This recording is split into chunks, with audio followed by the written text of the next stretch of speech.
Maria Steen has been blocked from running for the Irish presidency.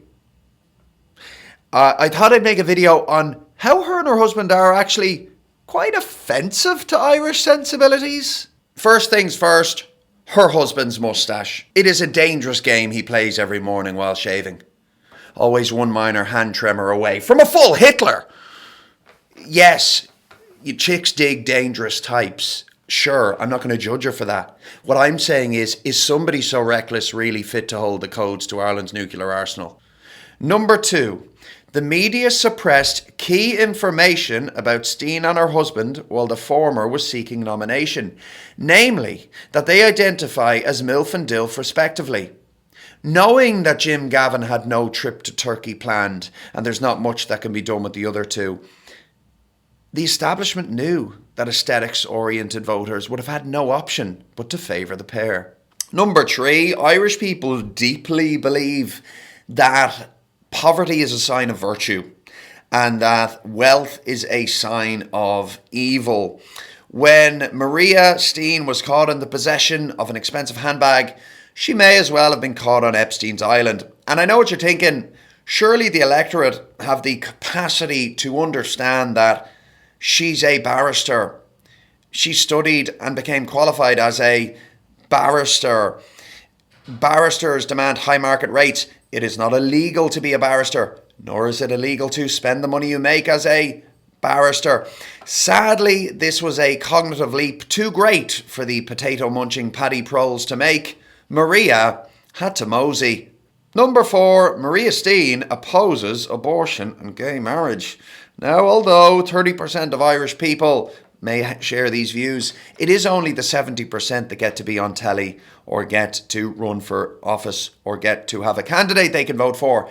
Thankfully, because in Ireland you need approval from the political establishment to run for political office, we narrowly avoided a near fatal collision with democracy. Number 5, Ireland will not elect scangers for president, nor will they elect D4 heads. If you haven't attended the ploughing, you're not fit to run. And hostage scenarios do not count, unfortunately. Now, Jim Gavin, a Dubliner, is only being tolerated because of his associations with the GA, a cultural culture, if you will. Can it be said that Maria, Neil and their ilk are living under a tyranny of taxation without representation? Would you blame them if their next step was to stage an armed coup, building a great wall around Balls Bridge, promising unlimited matcha and avocado toast for all? Number 6, when people accuse Maria and Neil of being out of touch, I tend to agree, assuming they mean out of touch with the chicken wings and pizza the complainants routinely stuff their faces with. Let's face it, most couples are so monstrous by middle age, you can't even imagine them having sex. And I want to personally testify that I have imagined Maria and Neil having sex in multiple positions. Why do you want me to say that? I don't want to, that's not something I want to say.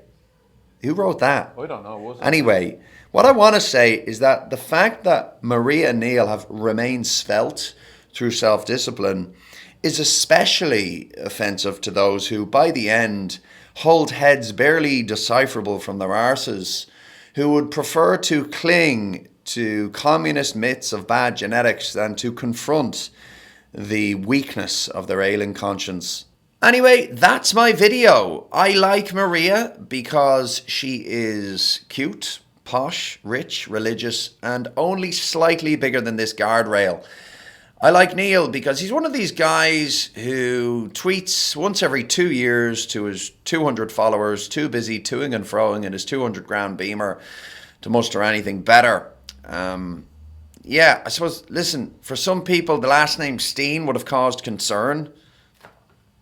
Would it have boded well for Ireland's relationship with Palestine? For others, it would have been, a sign that Ireland's fiscal future was in safe hands. The truth is, my friends, the truth is we will never know now. Thank you so much for watching News of the Week. Bye.